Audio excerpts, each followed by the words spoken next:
নমস্কার, রূপসী বাংলা মিডিয়ার সমস্ত দর্শককে স্বাগত জানাই এবং আজকে এই মুহূর্তে আমরা কথা বলবো তৃণমূল কংগ্রেসের বর্ষিয়ান নেতা বিকাশ মাহাতোর সঙ্গে। আপনারা জানেন যে সামনেই বিধানসভা নির্বাচন, আর সেই লক্ষ্যে বিভিন্ন জায়গায় প্রার্থী নিয়ে জোর চর্চা চলছে। আর ইতিমধ্যেই আমরা পুরুলিয়া জেলার বিভিন্ন প্রান্তে, বিশেষ করে বলরামপুর বিধানসভা এলাকার বিভিন্ন জায়গায় আমরা আলোচনা শুনতে পাচ্ছি যে এবার প্রার্থী করা হোক বিকাশ মাহাতোকে তৃণমূল কংগ্রেসের পক্ষ থেকে বলরামপুর বিধানসভায়। এইরকম কিন্তু বিভিন্ন জায়গায় চর্চা চলছে, আর তারই উত্তর জানতে আজকে আমরা তার কাছে উপস্থিত হয়েছি। নমস্কার দাদা, আপনাকে স্বাগত। দাদা, প্রথমে যে প্রশ্নটা রাখবো আপনার কাছে, যে আমরা বেশ কিছুদিন ধরেই খবরের কাজে যখন বিভিন্ন জায়গায় যাচ্ছি, বিভিন্ন মোড়ে বিভিন্ন চায়ের দোকানে কিন্তু চর্চা চলছে, আপনার নাম বিভিন্ন জায়গায় ভাসছে যে আপনাকে এবার প্রার্থী করা হলে দলের পক্ষ থেকে ভালো হয়, এরকম বিভিন্ন জায়গায় চর্চা চলছে। কি বলবেন এই বিষয়ে? না, এটা তো হচ্ছে সর্বসাধারণের একটা দীর্ঘদিনের আমার রাজনৈতিক জীবন থেকে যে পরিশ্রম এবং মানুষের কাছে যে জনসংযোগ, সেই জনসংযোগ রক্ষা করে আমি কিন্তু আজ দীর্ঘ 40 বছরের উপর পর্যন্ত আছি। ফলে মানুষ একটা চাই যে আমাদের নিজেদের ছেলেকে যদি আমরা কাছেতে পাই, তাহলে আমার মনে হচ্ছে আমাদের এই বিধানসভা নির্বাচন আমরা ভালোভাবেই আমরা নিজের ইয়েতে বিজয়ী হব। এটাই তাদের মধ্যে একটা ভরসা এবং ইয়ে আছে। তাতে প্রতিটা জায়গাতেই আমি দীর্ঘদিন ধরে তো রাজনৈতিক কর্মী হিসাবে আছি, আমি কখনো নেতা হিসাবে নিজেকে মনে করি না। আমি একজন রাজনৈতিক কর্মী এবং সেবক, সাধারণ মানুষের সেবাই কিন্তু এখনো বর্তি আছে। আমি আজকে এখন পর্যন্ত যেটার দায়িত্বে আছি সেটা হচ্ছে আমাদের সিএডিসির চেয়ারম্যান হিসাবে। আমরা এই দীর্ঘ আমার একুশের দায়িত্ব পাওয়ার পর থেকে প্রধান দিন আমাদের পঞ্চায়েত মন্ত্রী ছিলেন সুব্রত মুখার্জি, মমতা ব্যানার্জির ইয়েতে আশীর্বাদ নিয়ে আমি সেই কাজ শুরু করেছি। এখনো পর্যন্ত যেভাবে আমরা আদিবাসী অনুন্নয়ন যে জায়গাগুলো, সেই জায়গাগুলোতে ইয়ে করার জন্য পুরুলিয়ার দক্ষিণ পশ্চিম যে ব্লকগুলো, সেই সমস্ত ব্লকেই আমরা কিন্তু কর্মযোগ্য ভালোভাবে সফল করেছি এবং সিডিসিকে একটা উচ্চ পর্যায়ের জায়গাতে আমরা নিয়ে আসছি। দীর্ঘ 3 বছর যাবৎ আমরা সিডিসি যেমন সর্বোচ্চ পুরস্কার আমাদের বাংলার মধ্যে পুরুলিয়া জেলা সেটা পাচ্ছি। এখানে আপনাকে একটা প্রশ্ন রাখবো অবশ্যই, যে আপনার এই যে দীর্ঘদিনের রাজনৈতিক জীবন, আপনি বহু লড়াই সংগ্রাম বা বহু আন্দোলনের মধ্য দিয়ে রাজনীতিতে রয়েছেন, এই রাজনীতিতে শুরুটা কিভাবে ছিল আপনার? শুরুটা আমি সর্বপ্রথম আমি শুরুটা করি 1982 সাল থেকে, 80 সাল থেকে শুরু, কিন্তু 1982 সালে প্রথম আমাকে আঞ্চলিক সভাপতি করা হয় কংগ্রেসের। আচ্ছা। এবং কংগ্রেসের সভাপতি হওয়ার পর শান্তিরাম মাহাতো দ্বিতীয়বার বিজয়ী হন ওখান থেকে। তারপরে আমাকে 1983 সালের সর্বকনিষ্ঠ প্রার্থী রূপে আমাকে জাতীয় কংগ্রেসের জেলা পরিষদে নির্বাচিত করায়। কংগ্রেসের ভরাডুবি সত্ত্বেও কিন্তু আমাদের এই এলাকাবাসী আমাকে সেই অবস্থাতেও কিন্তু ভালোভাবে বিজয়ী করে এবং সেখান থেকে আমরা 83 পর 88 পর আমি 2বার জেলা পরিষদের সদস্য হই। ইন দি মিন টাইম আমাদের 85 সালে আমি সাধারণ সম্পাদক হই যুব কংগ্রেসের। 86 সালে আমি যুব কংগ্রেসের সভাপতি হয়। 87 সালে ডক্টর অম্বরীশ মুখার্জির বিরুদ্ধে আমি জাতীয় কংগ্রেসের প্রার্থী পদ পাই এবং সেখানে একটা বিরাট লড়াই, পশ্চিম থেকে গিয়ে পূর্বে একটা ভারত লড়াই দিয়েছিলাম। আমরা শেষ পর্যন্ত হেরেছিলাম বিধানসভাতে। বিরাট লড়াই হয়েছিল। তারপরে আমরা কিছুদিন অফ হয়ে যাই, আবার 94 থেকে আন্দোলন আবার শুরু করি। 95, 96, 93 পর 95 থেকে আবার আন্দোলন জোরদার শুরু হয়। 98 আমি জেলা পরিষদের নেতা ছিলাম এবং সেখানে বিপুলভাবে এখানে সভাধিপতি যাকে হারদন ব্যানার্জিকে আমি বিপুল ভোটে এখানে পরাজিত করি। এইভাবেই আমার রাজনৈতিক জীবন। আমি স্টেটের জেনারেল সেক্রেটারি ছিলাম তৃণমূল কংগ্রেসের। পুরুলিয়া, বাঁকুড়া, ঝাড়গ্রাম এই এলাকাতে আমি জঙ্গলমহলের সমস্ত জায়গাতে প্রায় আমি ইয়ে করি, আমার রাজনৈতিক জীবন কর্মযোগ্য করেছি এবং আমি চাই যদি আমাদের একবার সুযোগ দেওয়া হয়, আগামী দিনে আমরা একটা ভালো জায়গাতে আমরা পৌঁছে যাব। কারণ হচ্ছে আমাদের যে উন্নয়ন, সেই উন্নয়নটা কিন্তু সঠিকভাবে মানুষের কাছে আমরা নিজেরা রাজনৈতিক নিজেদের ভুল বোঝাবুঝির জন্য সমস্ত জায়গাতে সেটা আমরা করতে পারছি না। ফলে এটা যদি আমরা সঠিকভাবে মমতা ব্যানার্জির নেতৃত্বে যেভাবে আমরা বাংলাতে একটা কর্মযজ্ঞ শুরু হয়েছে সেটাকে যদি আমরা মানুষের কাছে আরো পৌঁছে দিতে পারা যায়, তাহলে মানুষের এই যে মধ্যখানের ভুল বোঝাবুঝি সেগুলা কিন্তু কেটে যাবে এবং আমাদের এলাকার মানুষের অনেক উপকৃত হবে। আমরা যেটা জানি যে বিগত দিনে এক সময় আপনি ভারতীয় জনতা পার্টির জেলা সভাপতির দায়িত্বেও ছিলেন এবং সেই সময় পুরুলিয়াতে বিজেপির একটা উত্থান হয়েছিল বলতে গেলে আপনার নেতৃত্বেই। তারপরে আবার আপনি তৃণমূল কংগ্রেসে যোগদান করলেন, এই বিষয়টাকে কিভাবে দেখছেন? না, এটা হচ্ছে কি আমার রাজনৈতিক জীবনে এটা একটা আমার মানে আমাদের কিছুদিন আগে প্রয়াত মুকুল রায়ের আমাদের যেটা পুরুলিয়া জেলা থেকে উঠে আসা মমতা ব্যানার্জি খুব স্নেহধন্য ভাবে আমি গোটা পশ্চিমবাংলার যে যে জায়গাগুলোতে আমাকে দায়িত্ব দিয়েছিলেন, এবং পশ্চিমবাংলা শুধু নয় তদানীন্তন ঝাড়খণ্ড এলাকাতেও আমি কি কাজ করছি একজন রাজনৈতিক কর্মী হিসাবে। আর সেখানে কিন্তু তৃণমূল কংগ্রেসের অনেক জায়গাতে আমরা বাধাপ্রাপ্ত হয়েছিলাম তদানীন্তন ওই মুকুল রায়ের যার জন্য আমি একটু হয়ে গিয়ে আমি ভারতীয় জনতা পার্টির গেছিলাম এবং ভারতীয় জনতা পার্টির আমি জেলা সভাপতিও হয়েছিলাম।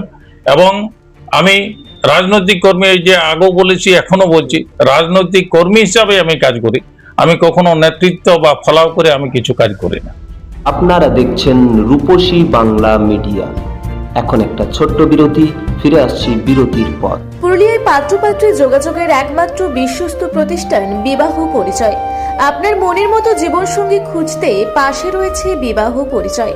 তাই আর দেরি না করে আজই যোগাযোগ করুন বিবাহ পরিচয়। Municipality commercial complex, 2nd floor, Chaibasa road, opposite PWD office, Purulia. Mobile নম্বর 9232440272। ফিরে এলাম বিরতির পর। আপনারা দেখছেন রূপসী বাংলা মিডিয়া। আমি চাই মানুষের কাছে যাওয়া, মানুষের কথা বলা, মানুষের জন্য কিছু চেষ্টা করা। তৃণমূলে আবার আসার পরেই আপনাকে তো সিএডিসির চেয়ারম্যানের দায়িত্ব দেওয়া হয়েছে। এই সিএডিসির দায়িত্ব পাওয়ার পর আপনি ওই এলাকার জন্য কি কি উন্নয়নের কাজ করেছেন? সিএডিসি এলাকাতে আপনারা ভালো করে যদি যান, আমার দপ্তরে যান, সিএডিসিটা হচ্ছে আমাদের কম্প্রিহেন্সিভ এরিয়া ডেভেলপমেন্ট কর্পোরেশন, অর্থাৎ সমষ্টি এলাকা উন্নয়ন পরিষদ। এইটা হচ্ছে পঞ্চায়েতেরই একটা পার্ট, পঞ্চায়েত দপ্তরের, কিন্তু স্বাধীন। এই জায়গাতে আমাদের বিশেষ করে সুব্রত মুখার্জির নেতৃত্বে আমরা সেই সময় আমাকে যে দায়িত্বটা দেওয়া হয়েছিল, আমরা 2021 থেকে চেষ্টা করে গেছি যে ওই এলাকাতে বিশেষ করে আদিবাসী এবং পিছিয়ে পড়া মানুষের জায়গাতে আমরা প্রচুর করেছি, কর্মযজ্ঞ করেছি, ছেলে মেয়েদের প্রচুর সুযোগ সুবিধা করে দেওয়া হচ্ছে এবং তাদের স্বনির্ভর করার জন্য আমরা 35 থেকে 38 হাজার ছেলে মেয়েকে এরকম ভাবে আমাদের সাথে যুক্ত করতে চেয়েছি। বিশেষ করে বাঘমুন্ডি, বলরামপুর, বড়াবাজার বা আমাদের বলরামপুর, আমাদের পুরুলিয়া 1 নম্বর, 2 নম্বর, জয়পুর, ঝালদা 1, ঝালদা 2, এই জায়গাগুলোতে পাড়া মতো জায়গাগুলোতে আমরা অনেক কাজ করেছি। আমরা দেখেছি যে এই সিএডিসির আন্ডারে বিভিন্ন সময়ে সাধারণ মানুষকে বিভিন্ন বিষয়ে প্রশিক্ষণ দেওয়া হয় তাদেরকে স্বনির্ভর করার লক্ষ্যে। এটা মানুষের ক্ষেত্রে কতটা উপযোগী? একদম সিএডিসিতে যারা প্রশিক্ষণ নিয়েছে তারা যেমন প্রশিক্ষণ নিয়েছে, সঙ্গে সঙ্গে তারা কিন্তু সেখান থেকে বিভিন্ন ধরনের সামগ্রীও তারা সহযোগিতা সেখান থেকে পেয়েছে। এটা কিন্তু স্বাধীনভাবে আমরা করেছি এবং নিরলস ভাবে এটা মানে আমরা করে গেছি। আরেকটা বিষয় আমরা দেখি যে সিএডিসির মাধ্যমে অযোধ্যা পাহাড় বা পুরুলিয়ার অন্যান্য যে পর্যটন কেন্দ্রগুলো রয়েছে সেগুলো উন্নয়নের ক্ষেত্রেও বিশেষ বিশেষ কাজের ক্ষেত্রে উদ্যোগ দেওয়া হয়। এ পর্যন্ত এই ট্যুরিজম ডেভেলপমেন্টের ক্ষেত্রে আপনারা কি কি উদ্যোগ নিয়েছেন? ট্যুরিজম ডেভেলপমেন্টের মধ্যে আমরা যেটা আগে সিএডিসি ছিল সেটা একটা ছোট্ট জায়গার মধ্যে ছিল, এখন সিএডিসিতে কিন্তু প্রচুর কর্মসংস্থানের ব্যবস্থা যেমন হয়েছে, আবার পর্যটনের ক্ষেত্রেও আমরা অনেক কিছু করেছি। এই কিছুদিন আগে আমাদের রাজ্য মন্ত্রিসভার পঞ্চায়েত মন্ত্রী আমাদের এখানে এসেছিলেন, তাকেও আমরা সমস্তভাবে জানানো হয়েছে এবং আমাদের সর্বোচ্চ নেতৃত্ব মমতা ব্যানার্জির কাছেও আমরা অনেক আবেদন করেছি যাতে আমাদের এই পর্যটনকে সমৃদ্ধি করতে গেলে পর বিশেষ কিছু কর্মসূচি আছে, যে কর্মসূচিগুলো যদি করা হয় তাহলে দ্বিতীয় দার্জিলিং এর মতো আমাদের পুরুলিয়ার এই অযোধ্যার মধ্যে দেখতে পাওয়া যাবে। যেটা মুরগুমা ড্যাম থেকে রোপওয়েটা মাননীয় মুখ্যমন্ত্রী এটা ঘোষণাও করেছিলেন। এটা যদি আমাদের হয়ে যায় তাহলে পুরুলিয়ার একদিক থেকে যেমন কর্মসংস্থানের একটা ব্যাপার আছে, সঙ্গে সঙ্গে পর্যটনের ব্যাপার একটা বিরাট আকর্ষণ এটা হয়ে যাবে। আচ্ছা, এরপরে আরো একটি প্রশ্ন রাখবো আপনার কাছে। বর্তমান সময়ে বিভিন্ন ধরনের সরকারি প্রকল্প চালু রয়েছে জনসাধারণের জন্য, বিশেষ করে এখন লক্ষ্মীর ভান্ডার এবং সম্প্রতি যুব সাথী ইত্যাদি অন্যান্য প্রকল্পগুলো। অনেক সময় বিরোধীরা বলছেন যে ভাতা নয় চাকরি চাই ইত্যাদি। এই ক্ষেত্রে এই সমস্ত প্রকল্পগুলি আগামী নির্বাচনে বা সাধারণ মানুষের ক্ষেত্রে কতটা উপযোগী? বিরোধীরা তো বিরোধের মতো কথা বলবে, কিন্তু আমার এখনো পর্যন্ত যেটুকু রাজনৈতিক জীবনে বলে তাতে হচ্ছে লক্ষ্মী ভান্ডার এবং আমাদের এই কিছু যেটা অনুদান বাবদ যে ইয়েগুলো দেওয়া হচ্ছে, বিভিন্ন ধরনের কর্মসূচি নেওয়া হয়েছে, সেগুলোতে মমতা ব্যানার্জির নেতৃত্বে অনেক সফল আছেন এবং অনেক অনেক জায়গাতে কিছু কিছু ব্যাপারে হয়তো প্রশ্ন আসছে, সেটা কিন্তু সাধারণ মানুষের কাছে কিছু ইয়ে নাই, মানে বাধাপ্রাপ্তর ব্যাপার নয়। তারা কিন্তু এখনো মমতা ব্যানার্জির ইয়েতে স্নেহধন্য অবস্থায় আছে এবং মমতা ব্যানার্জিকে আবার তারা মুখ্যমন্ত্রী রূপে দেখতে চায়, এরকম একটা পরিস্থিতি আছে পুরুলিয়া জেলার ক্ষেত্রে। এই সমস্ত যে ভাতাগুলো চালু রয়েছে সেটা নিয়ে আমরা এক সময় দেখতাম যে বিরোধী নেতৃত্বরা বারবার বলতেন যে এই ভাতাগুলো না থাকলে ভালো হতো, ভাতা না দিয়ে চাকরি দিলে ভালো হতো। কিন্তু পরক্ষণে ইদানিং আমরা যেটা লক্ষ্য করছি, বিরোধীরা কিন্তু এই প্রচারটা করছে না, তারা করছে যে এই যে ভাতা সেটাকে বাড়ানোর গল্পটা বলছে। কোথাও যেন বলছে যে 1,500-এর জায়গায় 3,000 ইত্যাদি। কিন্তু একটা সময় যে পুরোপুরি অস্বীকারের ব্যাপারটা বিরোধিতা, সেটা কিন্তু তারা করছে না। এই পন্থাটাকে অবলম্বন করে তারাও নির্বাচনী ময়দানে নামছে। আপনারা বা আপনাদের সরকার যেখানে লক্ষ্মীর ভান্ডার 1500 থেকে 1700 দিচ্ছে, সেখানে বিজেপি বা বিরোধী নেতৃত্বরা প্রচার করছেন যে তারা ক্ষমতায় এলে 3,000 বা 4,000 ইত্যাদি এরকম দেবেন। তো এই ক্ষেত্রে কি আপনাদের ভোট ব্যাংকে কোনো প্রভাব পড়তে পারে? না, আমি তো মনে করি না এখনো পর্যন্ত মমতা ব্যানার্জি যে কর্মযোগী ভাবে কর্মসংস্থানের ব্যাপারগুলো করেছেন এবং যাদের কিছু ছিল না, সেই বাংলা প্রায় আমাদের অনেক পিছিয়ে ছিল, সেই জায়গাতে মমতা ব্যানার্জি অনেক বেশি সাধারণ মানুষের জন্য এগিয়ে হাত বাড়িয়েছেন এবং আগামী দিনও আরো সেটা বাড়ানোর একটা পরিকল্পনা আমাদের আছে। এবং আমাদের সত্যিকারের যে আমাদের যে আমাদের 1,500 বা ওই 1700 এটার ওই কাম্য নয়, কিন্তু আমাদের এই বিশেষ পরিস্থিতিতে আমরা ছোট ছোট এর কর্মযোগ্য করার জন্য আমরা বিভিন্ন ব্লকে এবং একটা পরিকল্পনা শুরু হয়েছে যে যাতে প্রতিটা ব্লকেই কিছু না কিছু আমাদের কর্মসংস্থানের জন্য কিছু ব্যবস্থা করা হয়। সেটা আমাদের দলীয় নেতৃত্বকে জানানো হয়েছে। সেটা যদি হয়ে যায় তাহলে এই যে বাইরে আমাদের পরিচারক শ্রমিক, এই শ্রমিকের ব্যাপারটা অনেক কমে যাবে। এটা আমি দীর্ঘদিন থেকে লড়ে আছি এই ব্যাপার নিয়ে। আমি 83 সালে আমি নতুন এসেছিলাম, তখন থেকে এটা বলে গেছিলাম, বামফ্রন্টের সময় বলেছিলাম।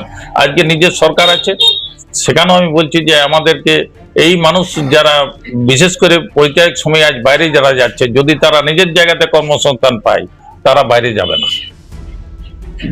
বিগত বিধানসভা ভোটে দেখা গেছে যে পুরুলিয়াতে 9টার মধ্যে আপনাদের দখলে মাত্র 3টা, বাকি 6টা বিরোধীদের দখলে চলে গেছে। লোকসভাতেও কিন্তু সাংসদ আপনারা জেতাতে পারেননি, সেখানেও বিরোধীরা রয়েছে, বিজেপির রয়েছে। আর কয়েকদিন পরে বিধানসভা নির্বাচন, এই চিত্রটার কি পরিবর্তন হবে পুরুলিয়ায়? পুরুলিয়া জেলাতে আমি আগেও বলেছি, এখনো বলছি, পুরুলিয়া জেলার মাটি কিন্তু সম্পূর্ণ আলাদা। পুরুলিয়া জেলার মাটিতে এক সময় যেমন আমরা 6-3 বিজেপি 6, তৃণমূল 3, কিন্তু আবার দেখা গেল যে এই তিনটে বিধানসভাতে আমরা 45,000 লিড নিলাম, আর ওরা 6টাই মিলে কিন্তু সেখানে হচ্ছে 25 থেকে 30,000 লিড নিল। তো অতএব বুঝতে পারা যাচ্ছে যে এখানে কিন্তু আমরা এগিয়ে কিন্তু আমরা সার্বিক সেটা করতে পারিনি। আমরা পেক এরিয়ার মধ্যে থাকলাম। কোথায় থাকলাম? মানবাজার থাকলাম, বান্দোয়ানে থাকলাম এবং বাগমুন্ডিতে থাকলাম। বাকি এই জায়গাগুলোতে আমরা পিছিয়ে গেলাম। কিন্তু সামান্য কিছু ভুল ত্রুটির জন্য আমাদের সমস্ত কর্মীরা সেই সময় ভাবে যেটা সোচ্চার ভাবে বিধানসভা লোকসভা নির্বাচনের সময় লড়েছিল, যার জন্য লোকসভা নির্বাচনে আপনারা দেখবেন যে রেজাল্ট আমাদের কিন্তু 5টা বিধানসভাতে আমরা এগিয়ে গেছি। আমাদের এখনো যদি ভালো করে নির্বাচনে আমরা সমস্ত কর্মীদেরকে নামাতে পারি, তাহলে আমি আগেও বলেছি এখনো বলছি রেজাল্ট পুরুলিয়া জেলাতে তৃণমূল কংগ্রেসের পক্ষে আছে। 9-9টা হবে কি এবারে? 9-9টা আমাদের তো নেতৃত্ব একটা ইয়ে করেছেন, আমাদের কর্মসূচি দিয়ে দিয়েছেন, আমরা সেটা সকলের মধ্যে আলোচনা করছি, সাধারণ মানুষের কাছে যাচ্ছি, সাধারণ মানুষ সেটাকে যেমন ভাবে নেবেন আমরা চেষ্টা করছি যে আমাদের দলের পক্ষ থেকে যে 9টা বিধানসভায় যাতে আমরা বিজয়ী হই। এই যে বিভিন্ন জায়গাতে যে দাবিটা উঠছে আপনাকে নিয়ে, বিভিন্ন মহলে যে চর্চা হচ্ছে, দল যদি আপনাকে সুযোগ দেয় তাহলে আপনি এলাকার জন্য কি কাজ করবেন? আমার তো কর্ম করাই, আমার তো আমি বিরোধী রাজনীতি দিয়েই শুরু, কিন্তু তবু আজকে আমি যেটুকু উন্নয়ন এই এলাকার উন্নয়নের জন্য করেছি সেটা রাজনৈতিক সরকারি পক্ষ থেকেও, সরকারের সমস্ত দায় দায়িত্ব থেকেও তারা কিন্তু করতে পারে যেটুকু আমি বিরোধী রাজনৈতিক নেতৃত্ব হয়েও এই জায়গাতে অনেক ইয়ে করেছি, এবং সাধারণ মানুষের এখানে চেষ্টা করেছি কিভাবে কর্মযোগী ওদেরকে করা হয়।